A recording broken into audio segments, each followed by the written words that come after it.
भ्रष्टाचार के मामले में यहाँ के मुख्यमंत्री को जेल की हवा खानी पड़ रही है। 500 रुपए में एलपीजी गैस सिलेंडर, 500 में। अब वो भी साल में 2 एलपीजी गैस सिलेंडर मुफ्त। हमारे झारखंड में जहां पर 52%, 52% जहां पर आदिवासी थे, आज उनकी संख्या घटकर 28% क्यों हो गई? भ्रष्टाचार करेंगे, जेल जाएंगे, वे कहेंगे कि भारतीय जनता पार्टी की सरकार ने हमको जेल भेज दिया। क्या किया है? हिंदुस्तान को गरीब बनाया है। सबसे बड़ा 42वां संशोधन संविधान में यदि किसी ने किया था तो कांग्रेस ने किया। कांग्रेस के नेता ये बताएं, जातिगत जनगणना अब तक आपने क्यों नहीं कराई? नक्सलवाद इस हिंदुस्तान की धरती से समाप्त होकर रहेगा भाई। इन लोगों ने कांग्रेस ने राज्य सरकारों को भंग किया है, गिराया है, चुनी हुई सरकारों को। कोई यह बताए कि मोदी जी ने एक भी चुनी हुई सरकार को कभी गिराया हो? जिंदाबाद जिंदाबाद जिंदाबाद। जोरदार हम ताली से माननीय राजनाथ सिंह जी का इस ऐतिहासिक कचहरी मैदान पर, जहां अनेकों बार चाहे गृह मंत्री रहते हुए और भारतीय जनता पार्टी के राष्ट्रीय अध्यक्ष रहते हुए वो हम सबके बीच में आए हैं। साथ ही अपने हमारे अभिभावक माननीय कड़िया जी उनका पुष्प दे करके मंच पर स्वागत कर रहे हैं। साथ ही हमारे लोकप्रिय नेता जो हमारे प्रत्याशी और पिछले 25 साल से हम सबका नेतृत्व करने वाले माननीय नीलकंठ सिंह मुंडा जी हम सबके बीच में उपस्थित है। जोरदार ताली से हम स्वागत करें। बिरसा मुंडा, भगवान बिरसा मुंडा को अपना सम्मान दिया है। आज यदि मैं यहां पर आया हूं, नीलकंठ जी के लिए वोट मांग रहा है। कांग्रेस ने क्या किया है? हिंदुस्तान को गरीब बनाया है। और हमारे प्रधानमंत्री नरेंद्र मोदी, बहनों भाइयों, आप जानते हैं यह हमारा भारत जो 2014 में दुनिया के देशों में धन दौलत के मामले में 11वें स्थान पर खड़ा था, 7 वर्षों के अंदर ही हमारे प्रधानमंत्री मोदी जी ने वह करिश्मा कर दिया मेरे बहनों भाइयों कि हमारा भारत धन दौलत के मामले में दुनिया के देशों में जो 11वें स्थान पर खड़ा था, वह जंप लेकर मेरे बहनों भाइयों आज 5वें स्थान पर पहुंच गया है। और मैं नहीं बल्कि दुनिया की बड़ी बड़ी फाइनेंशियल फर्में, वित्तीय संस्थाएं और अर्थशास्त्री कह रहे हैं कि मोदी जी के नेतृत्व में भारत जितनी तेजी से आगे बढ़ रहा है, अब इस सच्चाई को नकारा नहीं जा सकता है कि 2027 आते आते यानी आज के 2.5 वर्ष के बाद हमारा यही भारत धन दौलत के मामले में दुनिया के देशों में 3रे स्थान पर आकर खड़ा हो जाएगा। पहला देश होगा अमेरिका और दूसरा देश होगा चीन और तीसरा देश यदि कोई होगा कि हमारा और आपका देश मेरे बहनों भाइयों यह भारत होगा, भारत होगा। सारे लोग ये कह रहे हैं। इन लोगों ने क्या है? यह बराबर देश की जनता की आंखों में धूल झोंककर उसका समर्थन या हासिल करने की कोशिश करते हैं, बिना किसी रोड मैप के, बिना किसी ब्लूप्रिंट के आकर आपकी आंखों में धूल झोंकते हैं और यह कहते हैं भारतीय जनता पार्टी की सरकार यदि बन गई तो संविधान समाप्त कर देंगे, संविधान में संशोधन कर देंगे। बहनों भाइयों, सबसे बड़ा 42वां संशोधन संविधान में यदि किसी ने किया था तो कांग्रेस ने किया था। झूठ बोलने की भी इंतहा होती है मेरे बहनों भाई। कहां तक ये झूठ बोलना चाहते? कई बार इन्होंने संविधान में परिवर्तन किया है, यहां तक कि संविधान की प्रस्तावना, जिसे प्रियम्बल कहते हैं अंग्रेजी में, वह संविधान की आत्मा मानी जाती है। उस संविधान की आत्मा प्रियम्बल में भी संशोधन करने का काम इस कांग्रेस ने किया और आज आकर देश की जनता की आंखों में धूल झोंककर सरकार बनाना चाहते हैं। मैं कांग्रेस के दोस्तों को बतलाना चाहता हूं, इंडिया अलायंस के लोगों को बतलाना चाहता हूं, 75 वर्षों के इस आजादी के काल में जनता अब राजनीतिक दृष्टि से काफी जागरूक हो चुकी है मेरे बहनों भाइयों। अब वो किसी के बहकावे में नहीं आने वाली है। इसलिए मैं पुनः अपनी बात को दोहराना चाहता हूं। कांग्रेस यह बताए, कांग्रेस के नेता ये बताएं, जातिगत जनगणना अब तक आपने क्यों नहीं कराई? क्यों नहीं जात के आधार पर आपने आरक्षण की व्यवस्था की? क्या करना चाहते हैं? बहनों भाइयों, जनता की आंखों में धूल झोंककर इस तरीके से राजनीति नहीं करनी चाहिए। यह धोखा है आपके साथ। और मैं आपसे कहूंगा, यदि कांग्रेस के लोग मिलते हैं तो ये बतलाइए, पूछिए कि आप ये बताओ कि इस हिंदुस्तान में कितनी जातियां हैं, किस जाति को कितना आरक्षण दोगे। जब तक यह नहीं बतलाते मेरे बहन भाइयों, किसी भी सूरत में कांग्रेस को समर्थन नहीं मिलना चाहिए। मैं आपसे यह अपील करना चाहता हूं। बराबर ये धोखा देते हैं। झारखंड की क्या हाल है? झारखंड मुक्ति मोर्चा 5 साल से यहां पर सरकार झारखंड मुक्ति मोर्चे की चल रही है, उसमें कांग्रेस भी शामिल है, राजद भी उसमें शामिल है। लूट मची हुई है। भ्रष्टाचार के मामले में यहां के मुख्यमंत्री को जेल की हवा खानी पड़ रही है। मैं कहना चाहता हूं, लंबे समय से भारतीय जनता पार्टी हिंदुस्तान के अंदर राज्यों में सरकारें चला रही है। क्यों नहीं भारतीय जनता पार्टी का कोई मुख्यमंत्री भ्रष्टाचार के आरोप में जेल में गया? यहां पर भी हमारे मुख्यमंत्री रहे हैं बाबूलाल मरांडी, यहां पर हमारे मुख्यमंत्री रहे हैं अर्जुन मुंडा, रघुवर दास। क्यों नहीं कोई मां का लाल उनके ऊपर उंगली उठाकर भ्रष्टाचार का आरोप लगा देता? क्यों नहीं उठाकर उनको कोई जेल भेज देता? भ्रष्टाचार करेंगे, जेल जाएंगे, वे कहेंगे कि भारतीय जनता पार्टी की सरकार ने हमको जेल भेज दिया। मेरे बहनों भाइयों, आपको विचार करना है, फैसला आपके हाथों में। अवैध घुसपैठिए झारखंड में प्रवेश कर चुके हैं। मैं झारखंड मुक्ति मोर्चा के नेताओं से पूछना चाहता हूं, कांग्रेस के नेताओं से पूछना चाहता हूं, आरजेडी के नेताओं से पूछना चाहता हूं, लालू जी आप भी बतलाइए क्या कारण है कि हमारे झारखंड में जहां पर 52% 52% जहां पर आदिवासी थे, आज उनकी संख्या घटकर 28% क्यों हो गई? क्या कारण है? मेरे बहनों भाइयों, इसका भी उनके पास कोई जवाब नहीं है। हालात बहुत ही बदतर हो गए, यहां तक कि अब स्कूलों में सरस्वती वंदना तक नहीं होती, तीज त्योहारों पर भी पत्थरबाजी होती है। झारखंड को सांप्रदायिकता की आग में झोंक दिया और यहां के आदिवासी समाज की जो संस्कृति थी और आदिवासी समाज दोनों को उन्होंने संकट में डाल दिया है। आज वह खतरे में पड़ गई है। इसलिए मैं आप सबसे अपील करने आया हूं बहनों भाइयों कि फैसला आपके हाथों में है। सोच समझ कर फैसला कीजिए। किसी के बहकावे में आपको आने की जरूरत नहीं है। यही झारखंड है, नक्सलवाद का बोलबाला था। 5 साल तक प्रारंभ में 2014 से लेकर 2019 तक मैं भी यहां का भारत का गृह मंत्री, आपने देखा होगा वह क्षण गृह मंत्री के रूप में भी आया था, नक्सल बेल्ट में मोटरसाइकिल चलाकर और अपनी सिक्योरिटी फोर्स को लेकर गया था। वह क्षण भी आपने देखा होगा। चाहे कुछ भी हो, नक्सलवाद पहले की अपेक्षा कम हुआ है मेरे बहनों। और मैं दावे के साथ कहता हूं, नक्सलवाद इस हिंदुस्तान की धरती से समाप्त होकर रहेगा बहनों भाइयों। बराबर देश की जनता से झूठ बोलना, धोखा देना, इन लोगों ने किया है। इसलिए मैं आपसे कहने आया हूं कि आप लोग फैसला कीजिए तो समझ बूझ कर करिए। अब चंपई सोरेन ने क्या गलती की थी? आपने क्यों मुख्यमंत्री बनाया? अब मुख्यमंत्री बनाया तो 3-4 महीने उन्हें और रहने दिए होते कुर्सी पर। क्या आसमान टूट पड़ता? क्या जल्दी थी कि 2 महीना के लिए आप मुख्यमंत्री बनना चाहते थे? बहनों भाइयों, इनकी नीयत में खोट है, नीयत में खोट है। लूटने का अवसर कहां मिलेगा?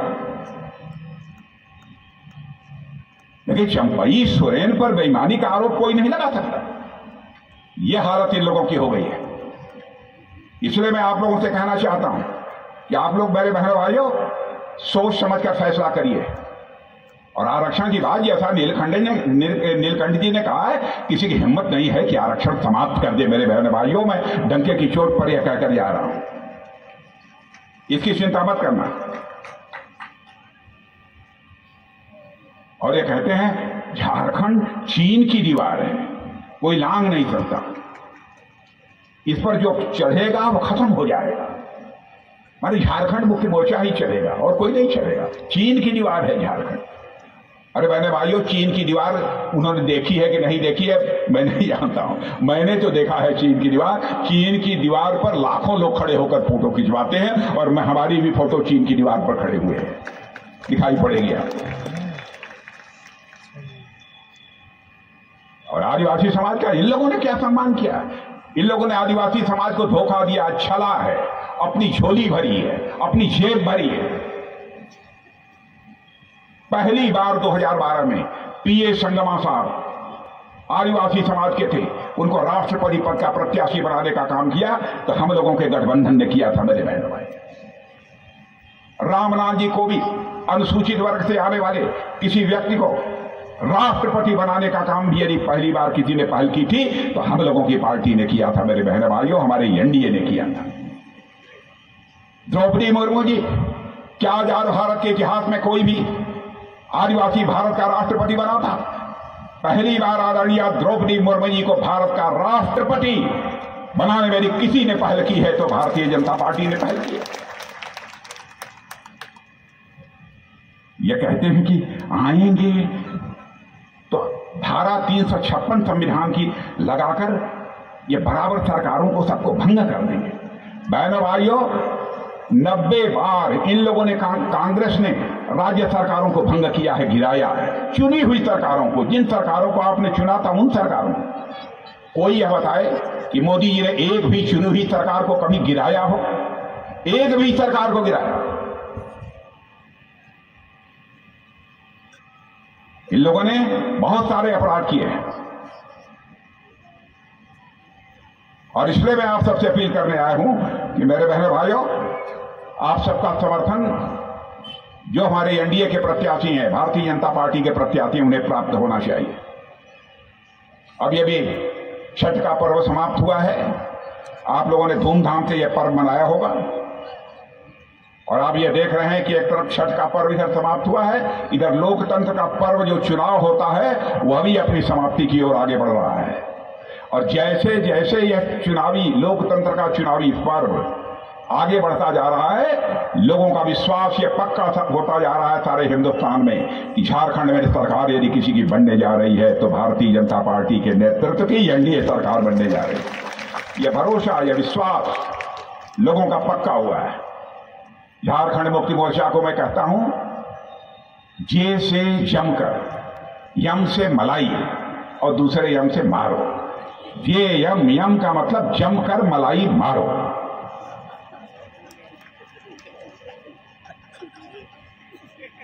यह है इनकी पार्टी। और देखिए, हवा का रुख साफ है, हवा का रुख साफ है। अब जिसने इनकी प्रस्तावना की थी चुनाव के लिए, आपके यहां के मुख्यमंत्री हेमंत सोरेन जी की, मंडल मुर्मू ने इनकी प्रस्तावना की, दस्तखत बनाया कि आप विधानसभा का चुनाव लड़ो। लेकिन कुछ ही दिनों के बाद जब मंडल मुर्मू ने देखा कि हवा का रुख खिलाफ है, इसीलिए मंडल मुर्मू ने कहा भले ही प्रस्तावना छोड़ो उसको, चलो भारतीय जनता पार्टी के साथ खड़े हो जाओ। और आज मंडल मुर्मू यदि कहीं पर है तो मेरे बहनों भाइयों, भारतीय जनता पार्टी के साथ। हवा का रुख यह बतला रहा है कि झारखंड में यदि सरकार किसी की बनने जा रही है तो भारतीय जनता पार्टी के नेतृत्व की ये एनडीए सरकार बनने जा रही है। इसलिए मैं आप सभी से अपील करता हूं, आपका भरपूर सहयोग बहनों भाइयों प्राप्त होना चाहिए। और नीलकंठ जी को आप लोगों में से उतना नजदीक से नहीं जानते होंगे, मैं सरकार में रहा हूं, मैं नजदीक से जानता हूं। नीलकंठ ईमानदार भी हैं, लेकिन गरीबों के हक पर किसी को डाका डालते हुए देखते हैं तो सीने का बटन खोलकर लड़ने की कुवत भी हमारे नीलकंठ जी के अंदर है।